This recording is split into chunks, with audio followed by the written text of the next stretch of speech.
Bonsoir à toutes et à tous et donc bienvenue à cette vidéo qui permet de faire le bilan de cet énorme premier chapitre.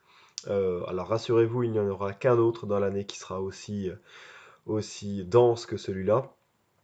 Un autre de chimie d'ailleurs, mais bon, valait mieux commencer par celui-là que de le faire au moment où vous êtes le moins frais dans l'année. Alors donc, le but de ce chapitre était d'étudier la matière à l'échelle microscopique. Cela commençait tout d'abord par constater que quand on regarde les masses des objets qui nous entourent, hein, et quand on connaît la masse des constituants de la matière à l'échelle microscopique, hein, on se rend compte que finalement le moindre échantillon est constitué de milliards, de milliards, de milliards d'entités chimiques. Et que ces entités chimiques sont découpées en trois grandes familles. Alors, les atomes, que l'on considère comme la brique élémentaire pour simplifier, hein, de la matière. Donc par exemple, un clou en fer est constitué uniquement d'atomes de fer qui sont les uns à côté des autres, hein. Ensuite, vous avez les molécules, qui sont des constituants un peu plus complexes, en réalité composés d'atomes qui sont reliés entre eux par des liaisons chimiques, on le verra un peu plus tard. Et enfin, les ions. Les ions qui sont tout simplement des atomes qui ont gagné ou perdu des électrons pour des raisons que l'on verra un peu plus tard dans cette vidéo. Et il se trouve que les solides ioniques, comme le sel par exemple, sont constitués d'un mélange d'ions dans des proportions précises, mais ça on le verra dans un futur chapitre. Donc voilà, là-dessus, à bien connaître la différence entre atome, molécule et ion. Alors l'atome, parlons-en. L'atome, en fait, a une structure plutôt simple, c'est un noyau autour duquel tournent des électrons. Ces électrons ont une charge électrique négative, alors que, vu de loin, le noyau de l'atome a une charge globalement positive.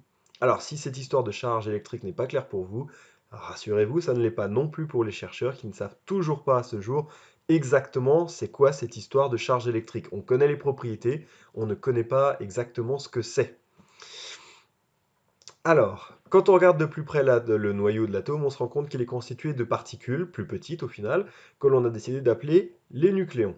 Ces nucléons, on a fini par les partager en deux particules, les protons, qui s'avèrent être ceux qui ont une charge électrique positive, et les neutrons, qui eux n'ont pas de charge électrique particulière. On verra notamment plus tard à quoi servent ces fameux neutrons.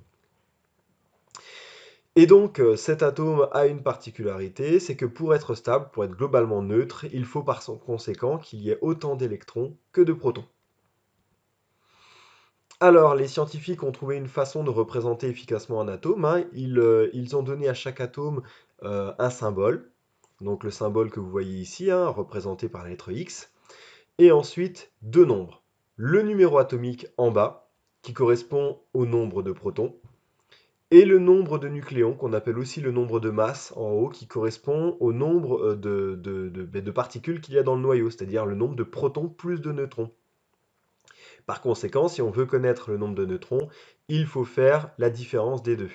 Alors, c'est votre principale difficulté, hein, dans ce chapitre, retenir quel numéro correspond à quoi. Eh bien, retenez que l'un des deux nombres correspond à l'ensemble des particules qu'il y a dans le noyau, alors que l'autre ne concerne que les protons. Donc forcément, le nombre le plus grand correspond au nombre de nucléons, et donc l'autre nombre, le plus petit, correspond au nombre de protons. Alors, rapidement, cet atome est majoritairement constitué de vide, hein. Je vous ai parlé de cette fameuse structure lacunaire, puisque si on mettait l'atome à l'échelle d'un terrain de football, on se rendrait compte que le noyau aurait la taille d'une bille de stylo au milieu et que les électrons tourneraient au final au niveau de la périphérie de ce stade. Et donc que entre le noyau et l'électron, il n'y a que du vide. Ensuite, on a parlé des électrons. Alors ces électrons, en fait, on s'est rendu compte après étude, hein, qu'ils tournaient autour du noyau sur des orbites différentes. C'est-à-dire que on s'est rendu compte que l'orbite la plus proche du noyau, qu'on l'a fini par appeler 1s, ne peut accueillir que deux électrons. Et ensuite, il y a une deuxième couche plus éloignée. Quand on y regarde de plus près, on se rend compte que cette couche est constituée en réalité de deux orbites très proches l'une de l'autre. Donc on a décidé d'appeler des sous-couches. Ces sous-couches, on les a appelées 2s et 2p. Et en fait, ça continue derrière, 3s, 3p, et il y en a même une autre, une 3D, mais ça, c'est pas votre programme, etc., etc. On s'est rendu compte donc que les couches S, que ce soit 1s, 2s, 3s, ne pouvaient accueillir que 2 électrons quoi qu'il arrive. Les couches P, elles, ne peuvent accueillir que 6 électrons au maximum. Par conséquent, quand vous étudiez un atome qui, par exemple contient 12 électrons, ces électrons en réalité vont remplir les couches progressivement en partant du centre de la première couche, 1s. Donc vous avez 2 électrons qui vont se mettre sur cette orbite, puis 2 électrons sur la couche 2s, puis 6 au maximum sur la couche 2p, etc. jusqu'à ce que vos 12 électrons soient casés. Voilà pour le cortège électronique, ce qui donne par exemple une configuration électronique ici pour le carbone de 1s2, 2s2, 2p2, puisque l'atome de carbone possède 6 électrons.